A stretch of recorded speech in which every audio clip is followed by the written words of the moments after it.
Voilà, petite interruption momentanée du programme, puisque mon fils est descendu d'un coup.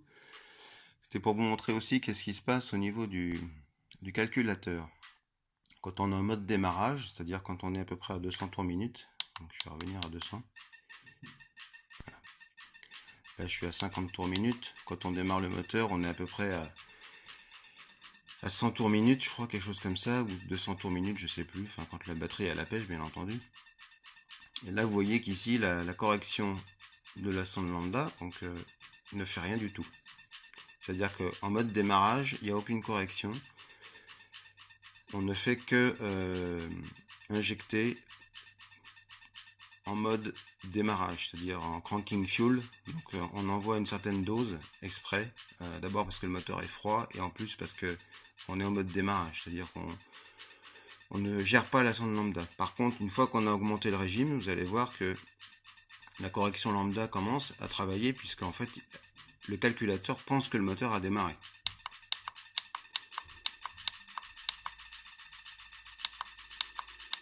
Normalement c'est au-delà de 400 tours. Si mes souvenirs sont bons.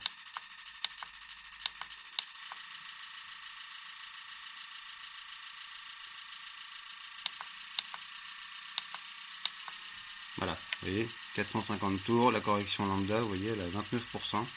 Pourquoi? Parce que mon AFR est à 15,9, donc il considère que le mélange est beaucoup trop pauvre, donc il enrichit. Et on est au-dessus de 400 tours minute.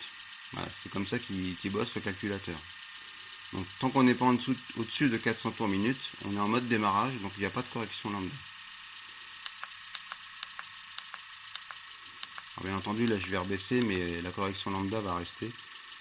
Elle va se remettre à zéro un petit peu après, je crois.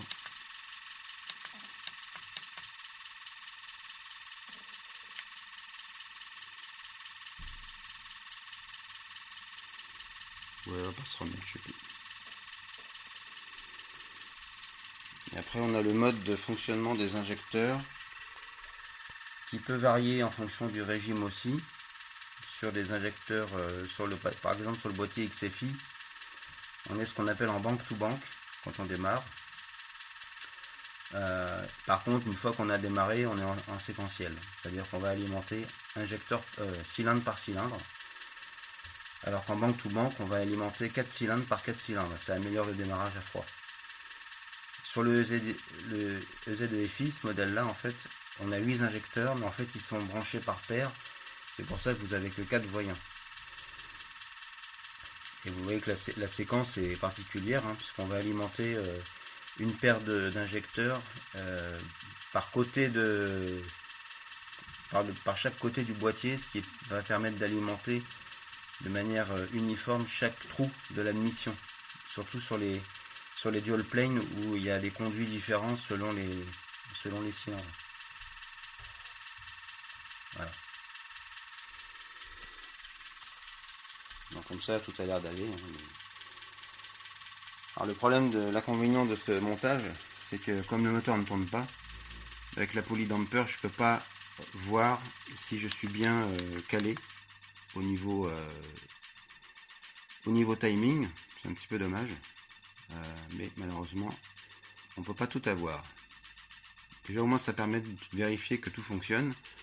Et vous allez voir, je vais me mettre en mode master, voilà. Il y a toujours la correction aux deux, donc ça c'est pas grave, on s'en fout. Vous voyez le TPS qui est donc l'accélérateur, hein, position de l'accélérateur. Je vais simuler une accélération et vous allez voir les injecteurs qui vont augmenter de vitesse. Voilà, donc on simule en fait la pompe de reprise du carburateur pour envoyer un petit peu plus d'essence dans les cylindres quand on accélère d'un coup. Voilà. Donc ça c'est le principe du TPS, c'est de mesurer la position de l'accélérateur en temps réel, ce qui va permettre de pallier à des trous d'accélération. Voilà. Et on a le base timing, donc qui est l'avance qui est réglée de base, qui est à 20. Et vous voyez qu'ici, total timing, on est à 25. Parce qu'en fait, comme le régime est très bas, il modifie en fin de compte le timing pour essayer de rattraper en fait le régime moteur. Mais bon, comme on est largement en dessous du régime standard, il est un peu perdu. Voilà.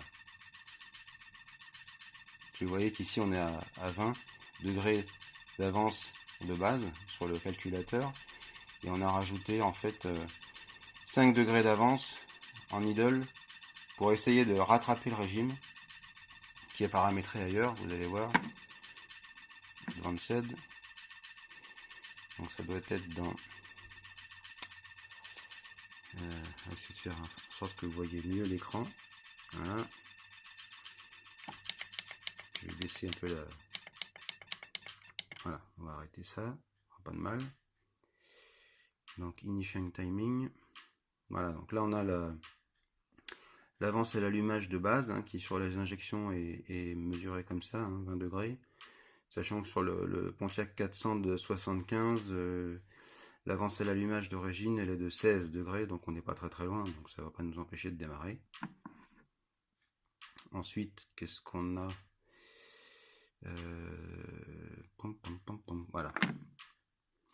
Ici on a le fameux réglage d'avance qui va permettre de faire varier le régime moteur. Ça permet d'éviter, quand il y a des petits problèmes d'avance ou des défauts d'avance, de pallier au régime moteur. Donc si le régime descend à 600 tours minute par exemple, et ben on va augmenter l'avance pour réaugmenter le régime moteur. C'est ce qu'il met ici. ECU can vary timing to help control idle speed. Donc calculateur peut faire varier l'avance pour aider à contrôler la vitesse de ralenti. Voilà. Et on a à peu près quelque part ailleurs, on doit avoir le réglage du ralenti de base, n'est-ce pas? Voilà, 750 tours minute. Voilà, vous savez presque tout. Et puis l'AFR, donc là on précise qu'est-ce qu'on veut comme AFR au ralenti, en roulant tranquille, cool quoi, et puis pleine accélération. Voilà. Et je vous l'ai montré vite fait, mais la courbe d'avance à l'allumage en fonction du régime, qui en fait remplace les maslots qu'on a dans le distributeur, puisque c'est lui qui va faire le boulot. Voilà. Donc ça c'est une courbe de base, on peut la faire varier bien entendu. C'est une courbe, comme ils disent, safe, pour éviter quoi que ce soit au niveau du moulin. Voilà, bah écoutez, on a fait le tour. Je vais finir mes petits câblages. Et puis en espérant que ça améliore quelque chose. Ciao!